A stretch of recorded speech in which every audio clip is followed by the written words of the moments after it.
off ko na yung mic ko, Pastor. So you can start na po.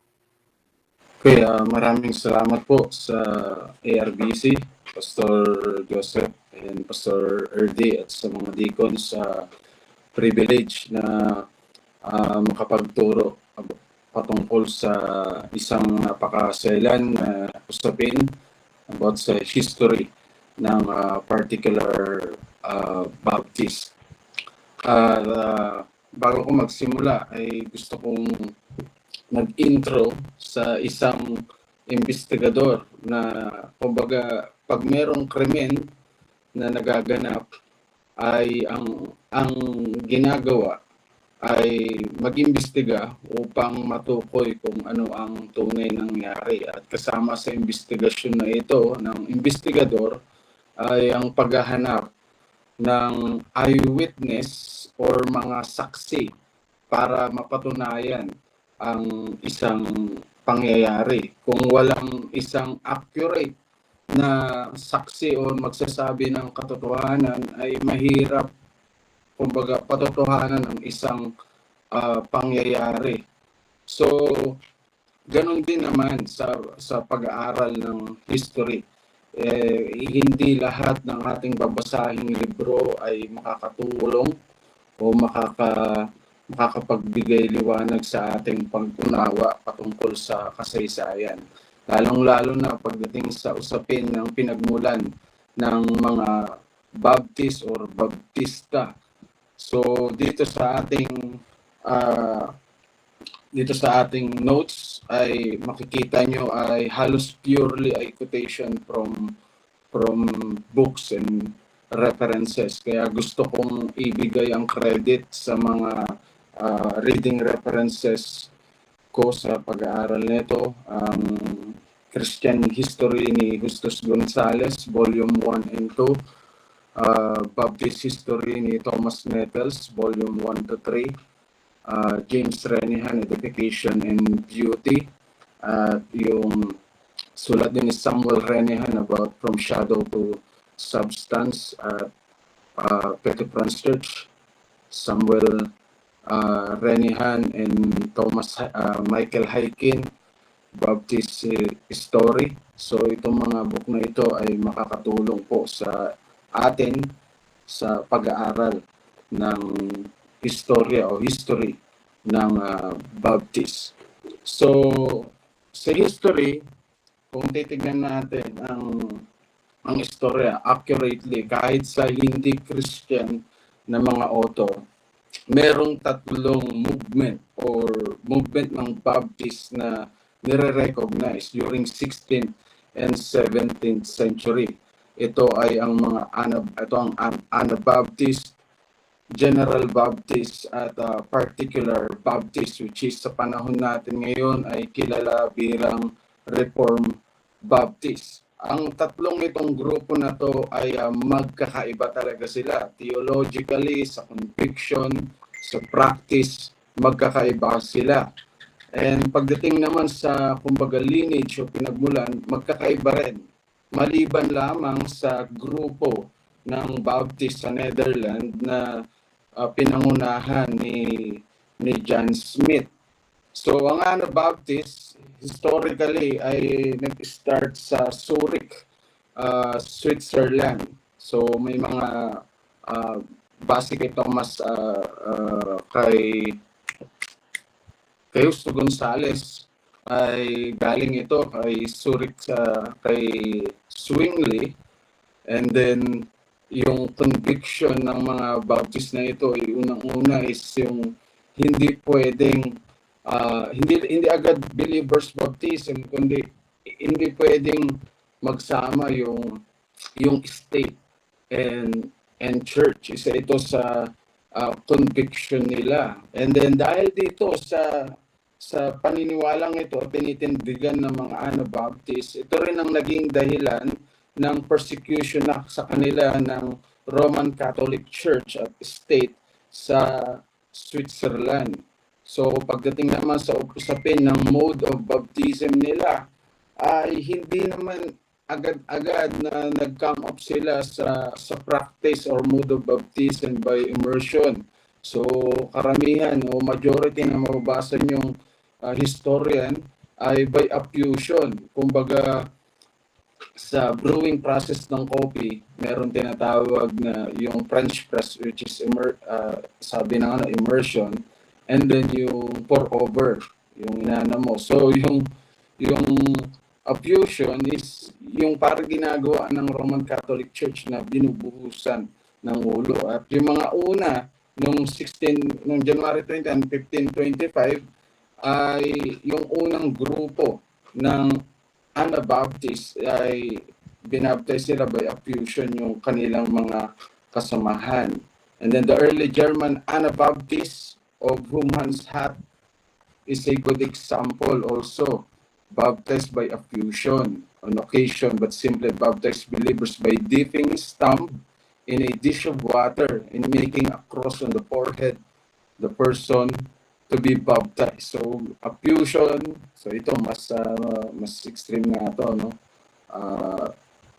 Yung kumbaga sinawsaw lang yung daliri niya sa plato na may tubig. At merong mga leader din ng Anabaptist, si Balthasar Hubmaier.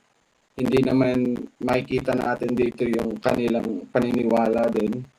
Katulad dito sa isang sulat ng isang leader na ito ng Anabaptist ng German, si Hubmaier, insisted this faith must an active faith full of all sorts of works of brotherly love toward others.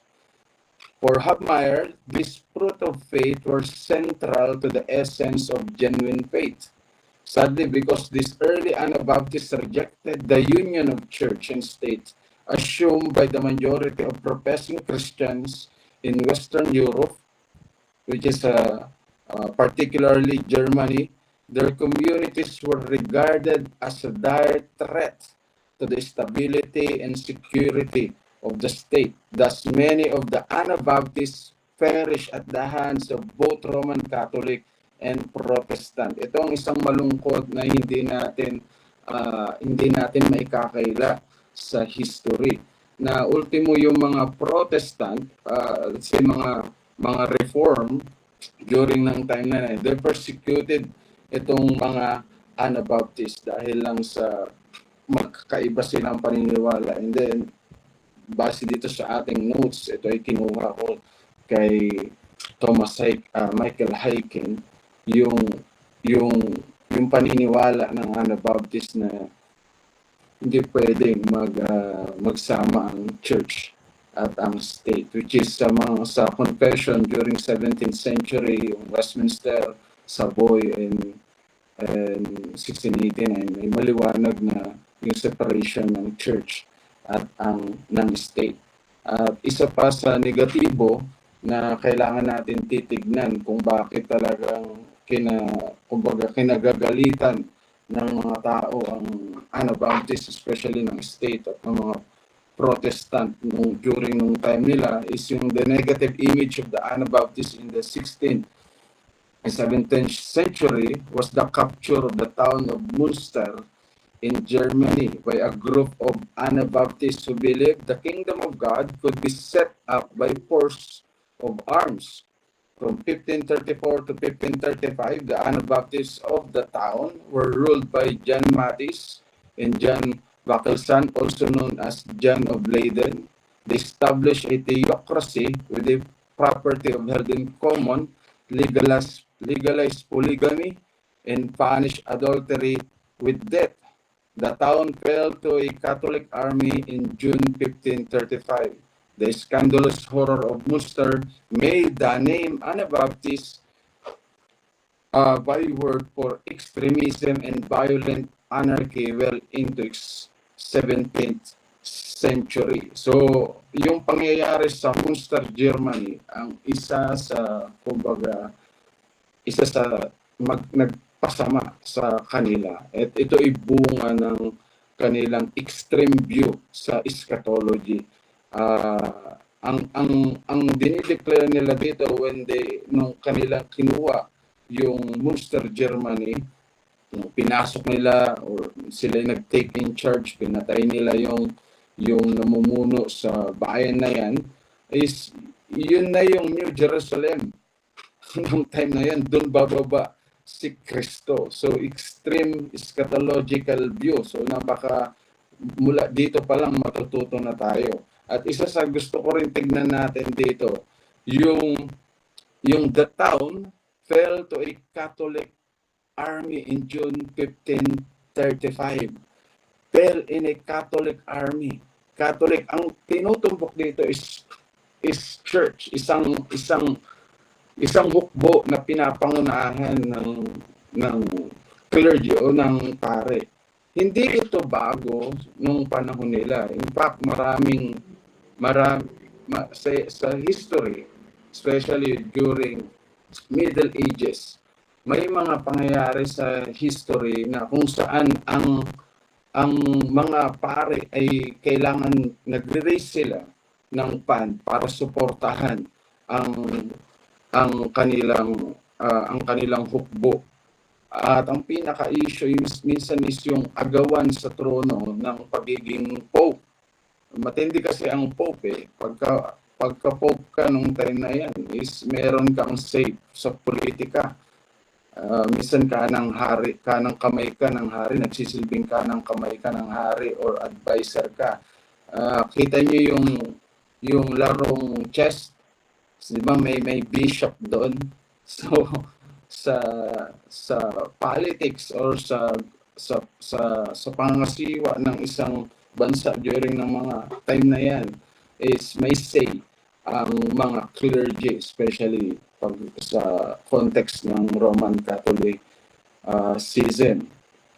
So ngayon mga kapatid, kaibigan, nakakalungkot, merong mga grupo ng Baptist sa panahon natin ngayon na gustong kino-quote nila at ewan ko kung gustong-gusto nila na idinidikit yung history nila ng pinagmulan nila sa Anabaptist. Ito ang history ng Anabaptist. Bukod sa heresy and extremism, yung matindi pa yung ginawa nila sa Munster, Germany. Kaya nga, pagdating ng 17th century, nung umusbong ang particular Baptist sa England, ay makikita nyo agad sa kanilang sulat sa First Confession pa lang nila na pinapayag nila na hindi kami Anabaptist. Hindi kami Anabaptist. So ayaw nilang maididikit dahil nga sa ito yung ginawa, ito yung Baptist. So, yan ay ang ganong klase ng pagpapaliwanag ng ating pinagmulan as a Baptist na ididikit mo sa Anabaptist ay kakulangan sa pag-aaral ng kasaysayan. And then, susunod nating titignan. Ito po ay overview lamang. Pagdating sa part 2, God willing, magpo-focus talaga tayo sa particular Baptist. So, mahalaga rin na makita natin yung mga ibang variant ng Anabaptist. So, General Baptist. So, ito ay pinangunahan ni John Smith and Thomas Hillways. Ito yung mga key leaders ng movement na ito noong early 17th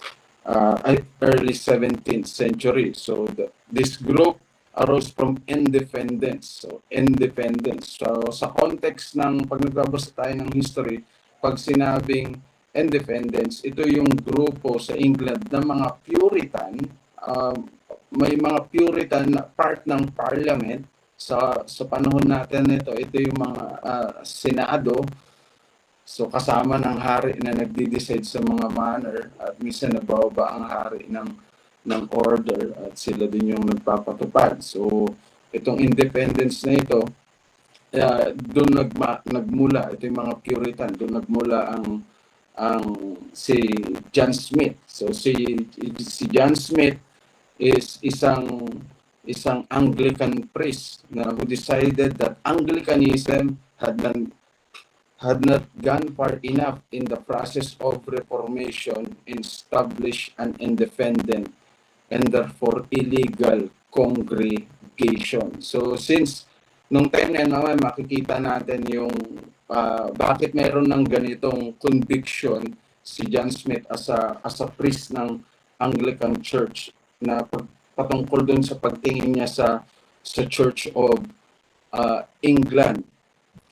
Ngayon, as an independent na tinitignan niya na yung Church of England na kumbaga nagkulang pa rin. Hindi pa rin reform ito. So merong sense ng Puritan thinking si John Smith. Kaya lang lumabas siya, nagbuo siya ng congregation, pero penersecute siya during ng time na to is si King James IV of Scotland. Sa England is King James I. Penersecute siya at ito yung nagtulak sa kanila para tumakas sa pumunta sa Netherlands. Dahil sa Netherlands during nung time na yan medyo may kalayaan yung tolerance sa religion. Kaya kung pag-aaralan niyo rin yung Netherlands, makikita niyo sa bansang yan is maraming nakakapag-express ang mga Calvinists at saka mga Remonstrants, which is yung mga follower ni Jacobus Arameos. Kung titignan naman natin sa England, especially yung apela ng mga Pedobaptist sa unang sulat ng yung 1644 Confession na base kay James Renihan, may Arminian pa sila. Pero doon sa Netherlands na pinuntahan nila John Smith, merong tolerance. At dito sa pagpunta niya doon sa Netherlands, dito siya nagkaroon ng conviction ng tingin na kung ang Church of England ay hindi tunay na church, apostate, therefore invalid yung baptism na ina-administer ng mga clergy ng Church of England. And dito, binaptize niya yung sarili niya. Binaptize niya rin yung sarili niya. Sabi, by pouring water over his head, affusion pa rin, and then to baptize his followers, for which his critics dubbed him the self-baptizer. So dito sa Church of England, Smith had abandoned his earlier Calvinism and had adopted the views of the Dutch theologian Jacob Arminius, including the beliefs that election was conditioned on foreseen faith, saving grace would be resisted, and Christ died to save all men and women. Ito ay base kay Michael Hyken, Baptist Story.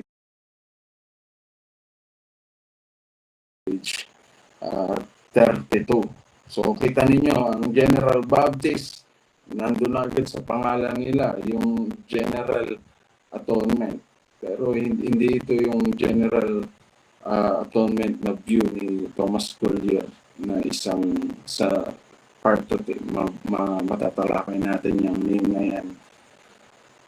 And pagkatapos nun, bukod sa impluensya ng Arminianism dahil sa kanilang pagpunta sa Netherlands, Smith came to regard his self-baptism as premature nung binaptize niya yung kanya sarili as a hasty step. Thus, together with 42 other members of this congregation, he applied to join the Waterlander or Mennonite. Itong Mennonite na ito ay mga Anabaptist, no? Na nililid ni Meno. Si Meno ay isang priest na Catholic priest na na-convert sa Anabaptism after ng event ng Münster, Germany. So this meant another baptism at the hands of the Mennonites or Anabaptists, and consequently an admission on the part of the Smith congregation that their baptism by Smith was invalid. So a handful of members refused to be absorbed into Waterlanders or Anabaptist Church. Instead, they decided in 1612 to return to England. So, ang nag-lead dito ay si Thomas Hillway. So, unang-una, hindi nila matanggap na invalid yung baptism na ginawa nila. At isa dito is ayaw nilang, kumbaga, mag-merge o sumali doon sa Anabaptist sa Netherlands. Noong 1612, dun namatay din si John Smith, kinamatayan niya na yon na inabsorb ng Waterlanders yung congregation na ito na divide. And then yung congregation o yung grupo na nilid ni Thomas Hillways sa pauwi ng Netherlands, ito yung kinikilala na pinagmulan ng General Baptist sa England. Pero walang maliwanag, walang maliwanag na relasyon ang particular Baptist ng England sa General Baptist na pinagmulan na nilid ni Thomas Hillways nung early 16th, 17th century. So ngayon, yung particular Baptist naman, the particular Baptist developed out of one church in London, founded in 1616 under the ministry of Henry Jacob as an independent congregational church with semi-separatist view. So ito ay mahalaga na maintindihan natin ito during 17th century, especially first half, yung mga terminology na semi-separatist at separatist. Kasi yung semi-separatist, hindi dogmatically na binubyo nila ang Church of England na apostate. Hindi nila yan binubyo. Kaya yung mga semi-separatist na independent church is tumutuloy pa rin yung kanilang pakikipag-fellowship. So, mula dito sa semi-separatist na church, which is mas kilala sa mga textbook na JLJ Church, Jacob Lathrop Jesse Church. Yan yung tatlong unang pastor na nagpastor diyan. Ngayon, mula dyan sa congregation na diyan nagmula ang particular Baptist. And then, in the 1630s, specifically, mga 1638, event transpired leading to cessation of at least one group who were apparently more radical in their objection to the validity of the national church, and this ultimately led to the formation of the first particular Baptist church. So yung JLJ ay semi-separatist.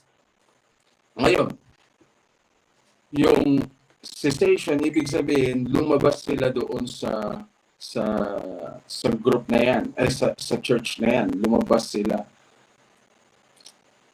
So, semi-separatist. So, ito talaga, separatist na sila. Kasi, para sa kanila, apostate na yung Church of England. So, hindi na dapat sila fellowship pa doon o nakikipag-connecta. Apostate, anong pakinabang na maano nila doon? So, in a document, the so-called Kippen manuscript, we read that in 1638, Mr. Thomas Wilson, Mr. Penn, and H. Pence, and three more being convinced that baptism was not for infants, but professed believers joined with John Spilsbury, the church's favor being decided therein. His church is the first that can definitely be designated as particular Baptists. The particular Baptists were Calvinists, noted for their belief that Christ died to save a particular elect. Spilsbury wrote a number of small works that reveal his Calvinistic conviction. For example, in God's ordinance, the saint's privilege, Spilsbury argued that Christ had not presented to his Father justice as satisfaction for the sins of all men, but only for the sins of those that do or shall believe in him, which are his elect only. So makikita ninyo yung 1638, yung nag-lead, which is si John Spilsbury, is may maliwanag na conviction pagdating sa particular atonement sa kanyang works. At itong sa the Kippen manuscript, napaka-importante po nitong reference when it comes sa scenario na ito, mga kapatid, kung paano nagsimula yung particular Baptist. Kita ninyo, merong series ng paglabas. Yung 1638, ito ay yung grupo nila John Spilsbury. Pero kung titignan natin tong record book, sabi na 1633, sundry of the church whereof Mr. Jacob and Mr. John Latroff had been pastor, being dissatisfied with the churches owning of English parishes to be true churches, desired dimission and joined together among themselves. And Mr. Henry Parker, Mr. Thomas Shepard, Mr. Samuel Eaton, Mark Lucar, and others with whom joined with Mr. William Kippen. Si William Kippen ay napakahalagang tao na ito sa particular Baptist.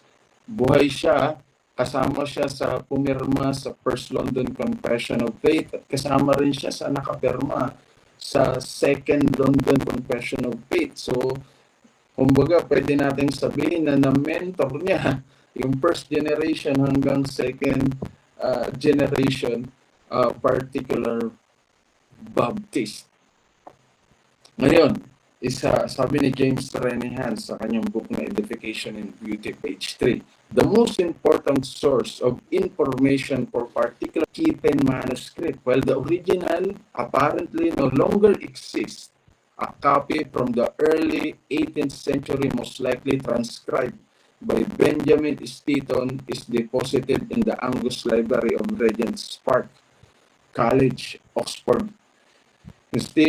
Steeton may have received the original from Richard Adams, a particular Baptist minister from the second half of the 17th century who had been an associate of William Kippen in the Devon Square Church in London. So makikita niyo po nito na very accurate itong the Kippen manuscript. At isang kailangan po natin makita, itong William manuscript na sinasabi is para po itong church record book ng JLJ Church nung time nila. Parang ganun po ito.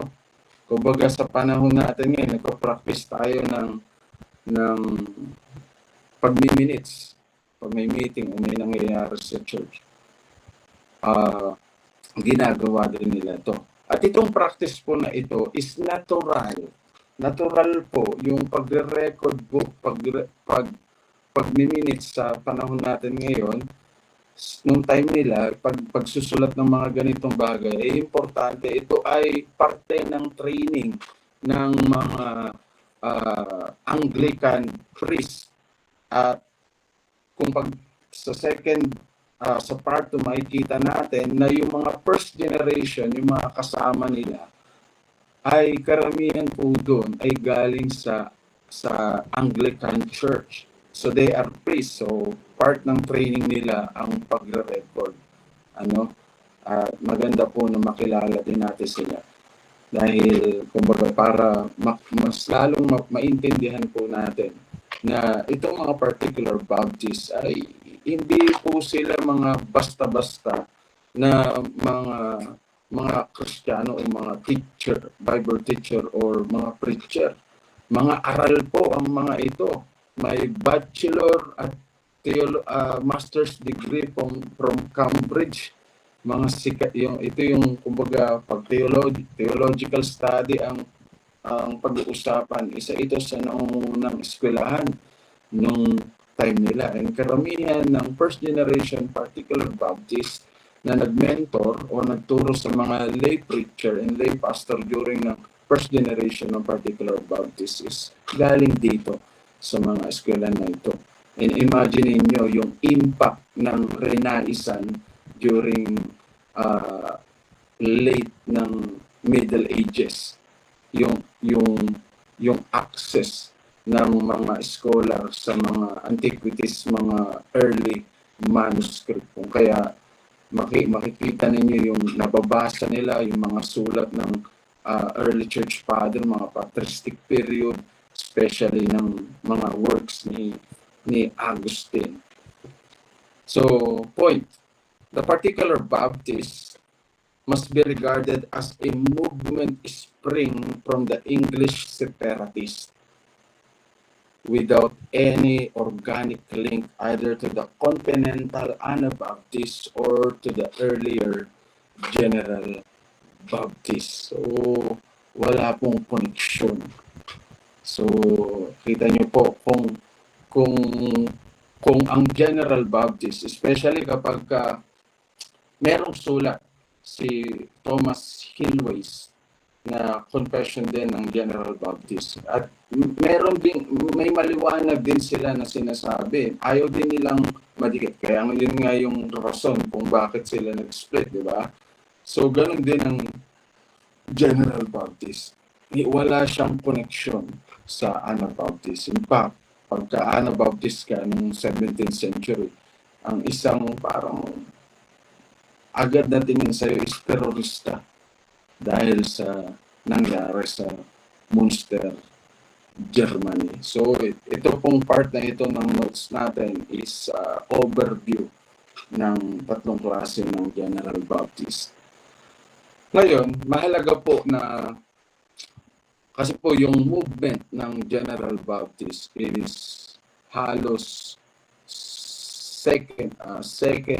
halos 1630s to 1640s. Yan po yung talagang climax ng paglabas ng General Baptist, ng particular Baptist sa JLJ Church. So maliwanag na sa panahon ngayon, maintindihan po natin yung environment, yung context ng environment na kanilang ginagalawan para mas maintindihan po natin kung bakit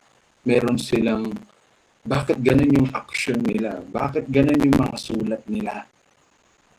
So note, ecclesiastical identity crisis of the state brought by the person who is on the throne. Ito ay kailangan natin maintindihan po mga kapatid, mga kaibigan, na yung UK na yan, yung time na yan ay kumbaga may identity crisis when it comes sa church or religious identity nila. Kung sino ang hari, kung sino ang nata sa trono, nag-iiba yung bias niya pagdating sa church. Nag-iiba. So alam naman natin na nagkaroon ng daan ang reformasyon nung si Charles VIII ay nagpasa ng Act of Supremacy nung 1538 against sa Sanctum Unum ni Pope Boniface VIII, Pope Boniface VIII na yung Sanctum Unum is lahat ng state is under ng authority ng Pope. Yan ay naganap ng during early 11th or 12th century, yung Sanctum Unum. And then nung nagpasa si King Henry VIII ng Act of Supremacy noong 1638 is pinapakita niyan na hindi na under ng authority ng Pope o ng Roman Catholic Church ang England or ang Church of England. Alam naman po natin na ang pinakarason ng aksyon na ito ni King Henry VIII ay para ma-abolish yung first marriage niya. Para ma-abolish yung first marriage niya. Pero nagbigay daan itong action na ito ni King Henry VIII sa mga Protestant. Sa mga Protestant. Kaya nagkaroon po ng Church of England. And sa tulong ni Thomas Cranmer na siyang advisor, isang bishop ng Canterbury at advisor ni King Henry VIII, ay kumbaga si King Henry VIII ang naging head of the Church of England. And pagkatapos ni Henry VIII, ang sumunod sa kanya nung namatay siya ay ang kanyang anak na si Edward IV. So si Edward IV ay pinalaki ng isang duke ng Somerset na merong Protestant conviction.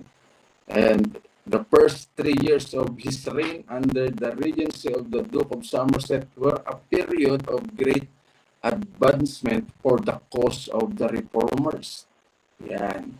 At isa sa pinakamahalaga na titignan po natin is the most important religious achievement of Somerset's regency was the publication of the Book of Common Prayer, whose main author was Cranmer, in which for the first time gave the English people a liturgy in their own language. So napaka-importante po ito mga kaibigan, mga kapatid, na maunawaan natin kung itong Book of Common Prayer. Kasi ang Book of Common Prayer, yan po yung order ng liturgy or paraan ng pagsamba ng Church of England na ang head ay base sa history kay Thomas Cranmer ay ang king na. And every time na magpapalit ng hari o ng upo sa trono, na-edit po ito. Depende po sa taste ng kung sino yung hari. Pag-aaralan niyo po ito ng detalye. Ngayon, pagkatapos ni Edward, which is nagkaroon ng mas malawakang pagkilos ng reformasyon sa England, ang pumalit naman sa kanya ay si Mary Tudor, or mas kinikilala na Bloody Mary. Bloody Mary. So when Edward died, the crown went to his half-sister, Mary, the daughter of Henry VIII, and Catherine of Aragon. Mary had always been a Catholic, for in her experience, the movement of Reformation had begun with her own dishonor in her youth. Itong isang, kumbaga, traumatic kay Bloody Mary. Kasi nga naman, nung dineclare ni Henry VIII ang kanyang sarili na head of the church, ay kapalit nun ay i-abolish yung kanyang kasal kay Catherine of Aragon. When he had been declared an illegitimate child, therefore, for season, both of convictions and political necessity, Mary was committed to the goal of restoring Roman Catholicism in England. Kita ninyo, mga kapatid, mga kaibigan, pumalit, after ni King Henry, pumalit yung anak niya, Protestant, Reform, and then, pag nung namatay, pumalit, Bloody Mary, Mary Tudor, binabalik naman ngayon yung Catholicism. So imagine niyo kung nakatira ka o nabubuhay ka ng mga panahon na ito bilang isang mamamayan ng bansang iyan. Makukonfuse ka eh. Hindi mo na alam kung saan ka lulugar. Yung unang hari, Reform. Tapos ngayon, babalik na naman sa Catholicism. Ito matindi. Kaya siya binansagang Vladimir in late 1554. England officially returned to obedience to the Pope. Eh, ano yung act of supremacy na pinasa ni Henry VIII? Nawala. Pope, most of what had been done during the reigns of Henry and Edward was now undone. Persecution of Protestant leaders became the policy of the kingdom. Hindi. Madaming namatay nung time na yan. Vladimir, almost 300 of them were burned, while countless others were imprisoned or went into exile. For this reason, the Queen acquired the name by which is known this day, Vladimir. During nung time na ito, dito rin, actually, during pa na kasi maikli lang naman yung gap ni Edward. Meron na si John Knox sa Scotland. Meron na dyan. Pero mas na-equip si John Knox during ng persecution na ito ni Vladimir na nagtulak sa kanya para magtago o tumakbo doon sa Switzerland, mag-aral sa Geneva, ayan, sa Zwingli kay Martin Bucer. Kumbaga, nagkakaroon na ng development ng Presbyterianism or Reformation sa Scotland. And then pagkatapos, so ni-restore yung Roman Catholicism sa England. And then, after ni Mary Tudor, si Elizabeth I naman.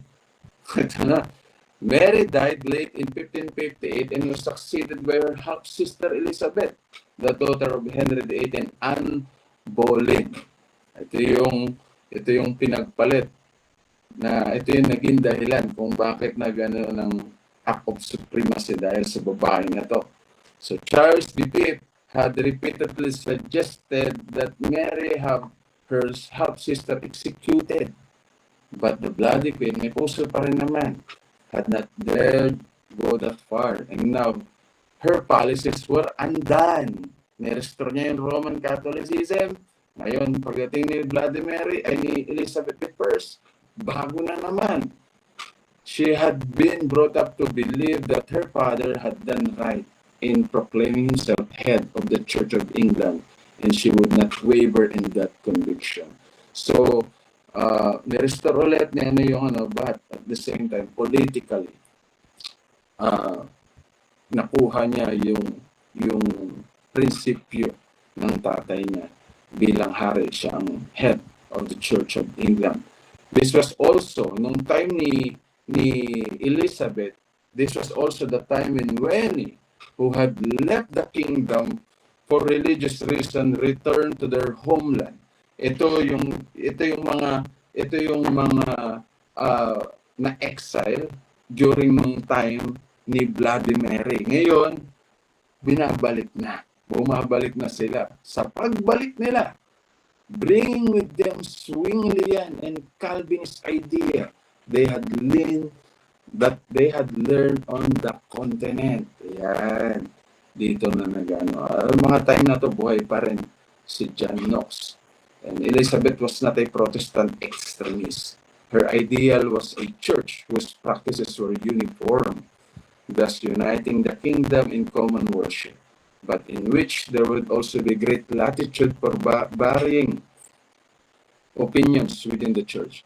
There would be no place for either Roman Catholicism or extreme Protestantism. Hindi siya ganun kadogmatic or wala siyang kumbaga isang lugar na pero gusto niyang i-accommodate lahat.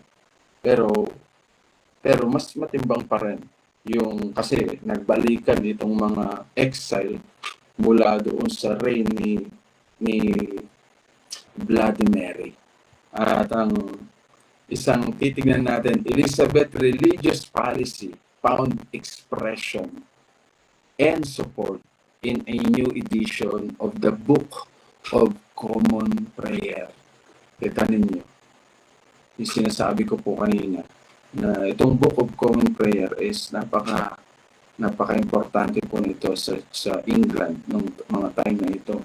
Dahil ito ang sinusunod ng tao. Ngayon, yung sinasabi ko, basta nagpalit ng hari, mapapalitan din.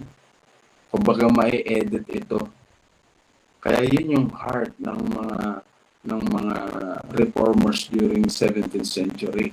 Yung appeal nila dun sa liberty, Christian liberty. Only the Lord is the God of conscience. Hindi pwedeng pakialaman ng tao. Itong Book of Common Prayer, ini-impose palagi. Ngayon, after itong binanggit ko from Henry VIII hanggang kay Elizabeth, ito yung tinatawag na Tudor line. Ito yung pamilya na nag-hari. And after that, yung Stewart naman ay pumalit sa pamamagitan ni Henry IV during that time ng Scotland and also ng England. The new King James of England but James IV of Scotland did not find the government of England an easy matter. The English always considered him a foreigner. Ngayon, mga kapatid, magkakamag-anak kasi itong mga ito. Magkakapag-anak. Ito ay pamangkin. Si James I or King James I ng England and IV ng Scotland ay pamangkin ni Elizabeth I. Ito ay anak ni Mary Stuart. So, kita ninyo, wala kasing tagapagmana si Elizabeth, wala siyang anak na babae. So, dahil may pamangkin siya, so ito yung pumalit sa kanya. Kaya lang, during ng time na yan, magulo yung England. Dahil nga papalit-palit Hindi mo alam kung ano na yung sistema na susundin ng tao. So, ngayon, may tensyon sa parliament and sa king during ng time ni King James I. King James I pa matindi na.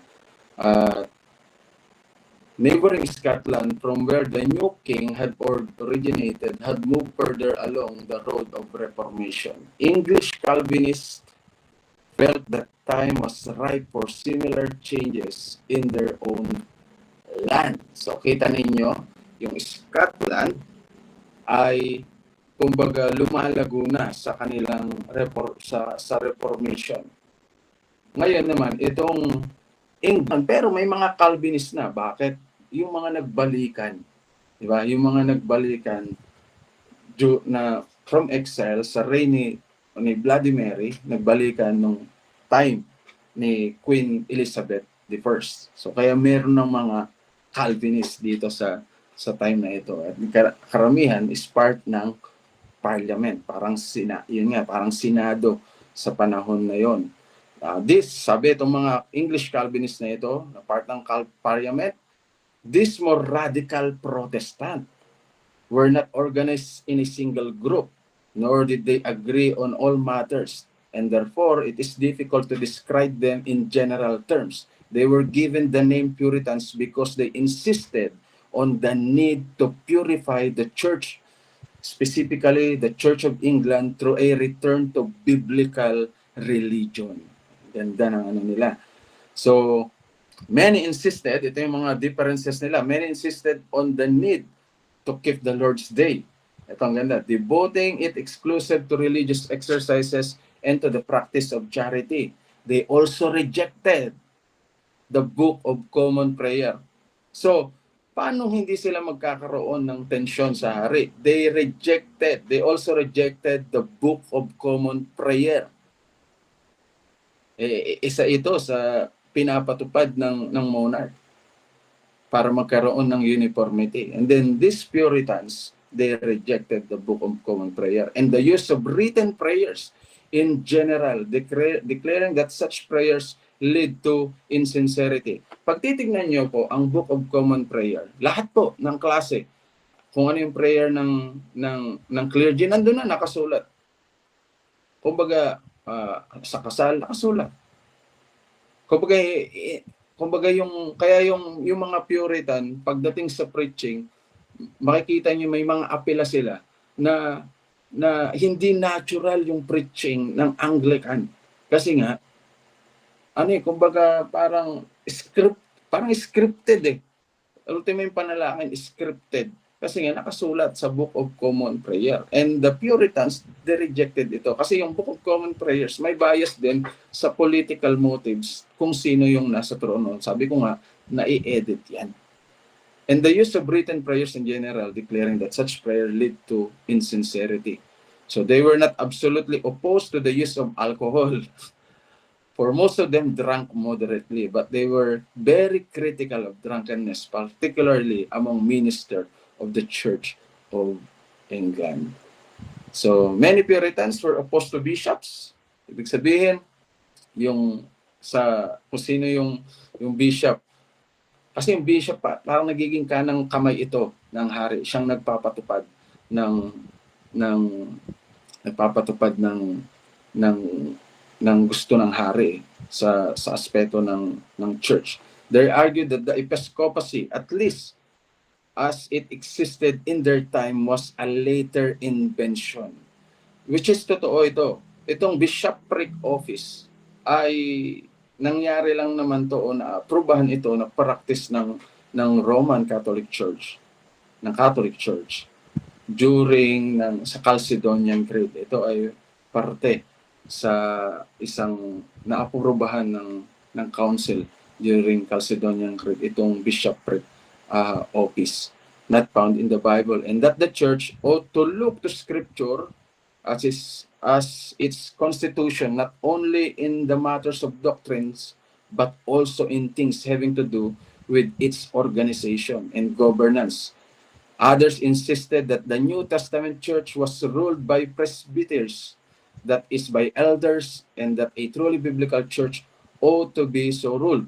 Still others affirmed that each congregation ought to be independent of all others and were dubbed independent congregationalists. So makikita nyo, dito na unti-unti nang nagkakaroon ng kulay at naiintindihan natin kung saan nagmula itong mga Quakers. Dito galing din sila sa mga independent congregationalists. Itong mga Baptist, Savoy, yung mga Pedo congregationalists. So dito naggaling sa movement na ito. And then, the tension between the prelates, ibig sabihin yung mga leader ng church, of the official church, and the Puritans grew during James' reign. Ito, in 1604, Richard Bancroft, Archbishop of Canterbury, had a series of canons approved in which it was affirmed that episcopal hierarchy was an institution of divine origin, and that without it, there could be no true church. And beside this, several other canons approved on the Archbishop insistence were clearly directed against Puritan. In 1606, a new series of canons more clearly anti-Puritan was approved by church authorities. Parliament responded by attacking not the king or the archbishop, but the more vulnerable of their defenders. Eventually, during the next reign, which is Charles I, this growing tension would lead to civil war. Yan. Kita ninyo. Labanan, Parliament, clergy, Church of England versus Parliament. And then, nung namatay, si King Charles I, 23 or 25, hindi ko alam kung ano yung mas exact dito. Pero iba-iba kasi yung sinasabi ng Pero naglalaro sa date na ito kung kailan namatay si King James I. And then, pumalit sa kanya ang kanyang anak na si King Charles I. Now, the new king was convinced that his father had been of the need of centralized and powerful monarchy, and therefore he to clash with parliament. So, ay kita ninyo, from Henry VIII, tuloy-tuloy yung ganitong prinsipyo pagdating sa kingship at sa pagiging pamumuno, hindi lang sa bansa, pati yung hari may say or may authority pagdating sa church. So in 1625, Charles married Henrietta Maria, a Roman Catholic, sister of King Louis VIII of France. The negotiation leading to this marriage had included cessations to English Catholics, and it was also agreed that the new queen in her court could be true to continue the religious observance na nandun sila sa Church of England. So kita ninyo, may mga reform, may mga independents, may mga congregationalist. Ngayon, may yung monarchy pa, tapos ngayon, nag-asawa ng Catholic, and then inallow din na mag-observe sila ng worship nila doon sa England. So, at hindi basta tao ito na nagpasok ulit ng Roman Catholicism, ito ay asawa ng hari. So, many Puritans saw in this a restoration of idolatry and complained that apostasy had now entered the royal household. Some were comparing the queen with Jezebel, although still only in private circles. Ito. Kita niyo yung nung panahon, yung bishop ng Canterbury, nung panahon ni King James I, kita niyo yung authority ng bishop nung time na yan. Nung panahon naman ni Charles I, in 1633, ang bishop ng Canterbury ay si William Ladd. Ito ay matindi itong bishop na ito, marami itong pinahirapan. He was enamored with the beauty of Anglican worship and a firm believer in the need of religious uniformity for the good of the state. His measures against the Puritans were both harsh and cruel, including death warrants and orders of mutilation. Hindi talagang sadista. Enthused by such zealous support, Charles gave Laud full powers in Scotland. So yung king ng di ba? Yung king ng England, siya ring king ng Scotland during ng time niya dahil nga doon sa kamag-anakan na proseso. Ngayon, ang matindi dito, may authority si William Laud, full power in Scotland, whose sa Scotland Presbyterian Church, the Archbishop tried to impose the Anglican liturgy, which is yung Book of Common Prayer. Anong mangyayari dito? Presbyterian yung Scotland, Calvinist yung Scotland dahil kay John Knox at sa ibang kasama pa ni John Knox. War talagang mangyayari. The assembly refused to obey the royal command and responded by abolishing the episcopacy and reorganizing the Church of Scotland on a Presbyterian basis. So itong kaganapan na ito ay nag-lead sa Bishop's War kung tawagin. Bago magkaroon ng Civil War sa England, na ang bumida dito is si Oliver Cromwell, meron munang Bishop War. At ang konteksto ng Bishop War ay ini-impose ng hari sa pamagitan ni William Ladd yung Book of Common Prayer sa Presbyterian Church. And dahil dito, sa pagkaganapan this brought Scottish Calvinists, Presbyterians, and English Puritans closer together. In 1640, Charles called a meeting of Parliament, hoping to obtain funds for his war against the Scottish rebels. But it soon became clear that many in the Commons, itong Commons is yung mababang, kumbaga second rank ng Parliament, had less sympathy for the king than for his enemy, and Charles dissolved the assembly, thereafter called the Short Parliaments. Encouraged by this turn of events, the Scots invaded English territory, and the king troops fled in disorder once again. Charles was forced to convene Parliament, thus began the Long Parliament, which should be of great importance to the history of England. Itong Long Parliament na tinawag. Dito na establish din yung edict or act, batas na hindi pwedeng i-dissolve ng hari basta-basta ang desisyon ng parliament. At during ng time na ito nga, isang nangunguna dito is si Oliver Cromwell. And during ng time ni Oliver Cromwell, lalo na nung namatay yung king, nung na-execute yung king, siya yung tinaguri ang Lord Protector of England. Kaya lamang, medyo light din si Oliver Cromwell. At kung pag-aaralan pa natin ito ng mas matindi, makikita nyo yung parang iskaman yung nangyari dito. Iskaman. So dito, nakikita natin, dahil sa Bishop War, naging magka-close yung mga Presbyterian and the Puritans dito sa dalawang bansa na ito.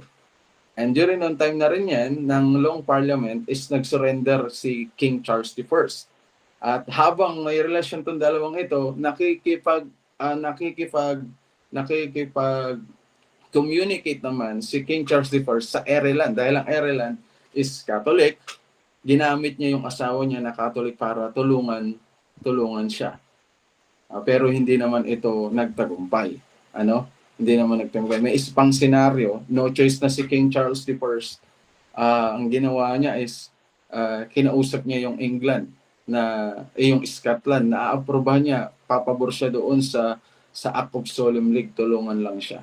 Pero hindi rin natuloy yun at namatay na nga siya sa kamay ng Parliament. So note, Presbyterianism from Scotland was brought to England through an Act of Solemn League against Episcopalian church polity that led to the Westminster Assembly. Yan ang context ng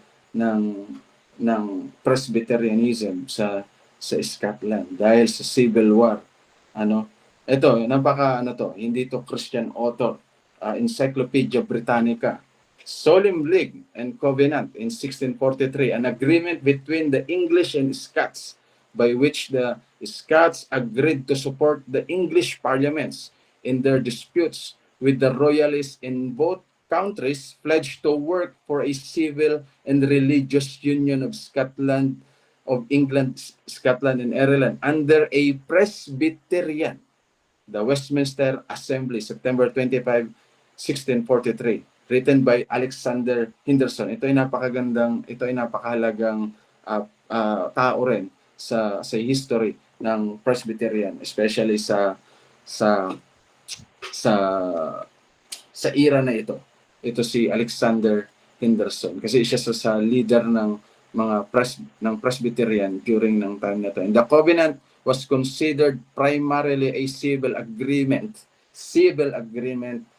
by the English Parliament, who needed military allies, but the Scots considered it a guarantee of the religious system. It was signed throughout England and Scotland, and in January 1644, the Scots sent an army to England.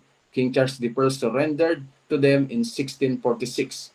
And then si Oliver Cromwell na. Ito ay hindi Christian author ito.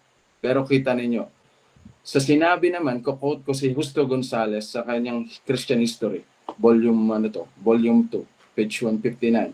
Parliament convoked a body of theologians to advise it on religious matter. This was the famous Westminster Assembly, which included, besides 121 ministers and 30 laymen appointed by Parliament, 8 representatives from Scotland. Since the Scots had behind the strongest army in Great Britain, their influence on the assembly was decisive.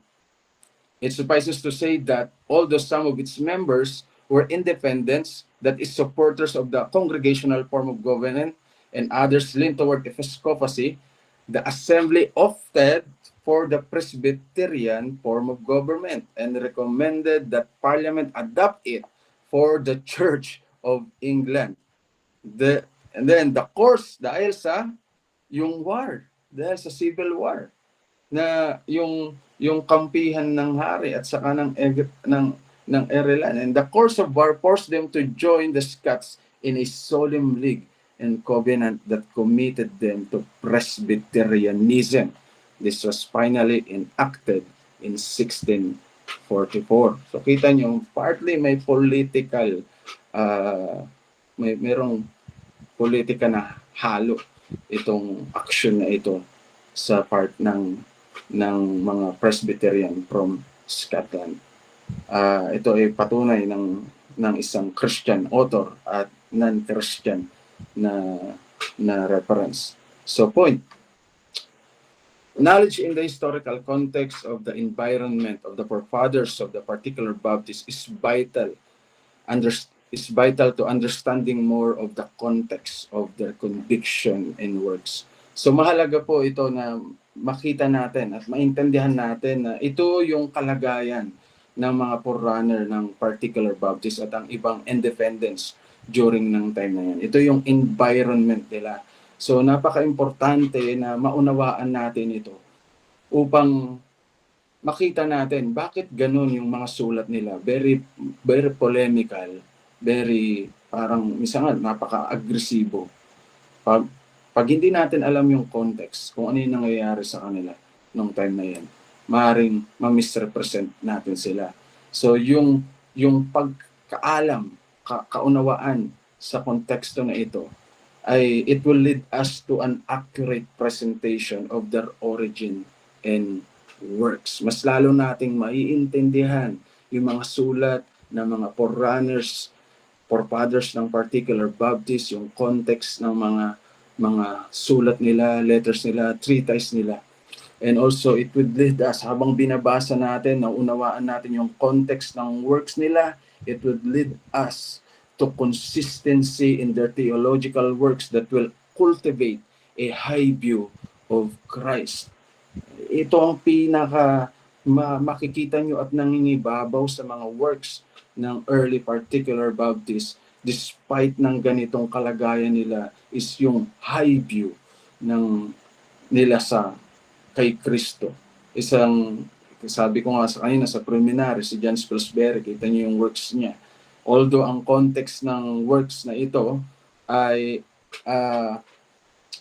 reply niya ito kay Praise God Berbone na isang dati nilang kasama sa JLJ Church na 1633 ito yung lumabas din, pero hindi dahil sa believers baptism, more on let's say separatist na conviction. Ito ay reply niya kasi kine-question yung ginagawa nilang baptism na bakit may nagbaptize sa inyo na unordained na minister ng baptism. So, yan yung ito ay reply niya. Pero ang gusto kong makita natin dito is first generation ng particular Baptist. Makikita niyo sa writings nila yung mataas na pagtingin kay Kristo. By virtue of this union, they, the local church, have with their head Christ, the body that's jointly considered had the power and authority of Christ. And then, second generation, 1677, 1689, Article 26, paragraph 4. The Lord Jesus Christ is the head of the church, in whom, by the appointment of the Father, all power of the whole institution, order, or government of the church is invested in a supreme and sovereign manner. Kita ninyo po yung consistency from the first generation and the second generation particular Baptist. Ito yung works nila, ito yung sulat nila, nangingibabaw itong conviction na ito, yung high view of Christ. At ito ay na-develop, itong ganitong klase ng conviction sa ganitong klase na environment na meron sila. So, isang pinagpalang oras po sa ating lahat. Wala na pong tanong.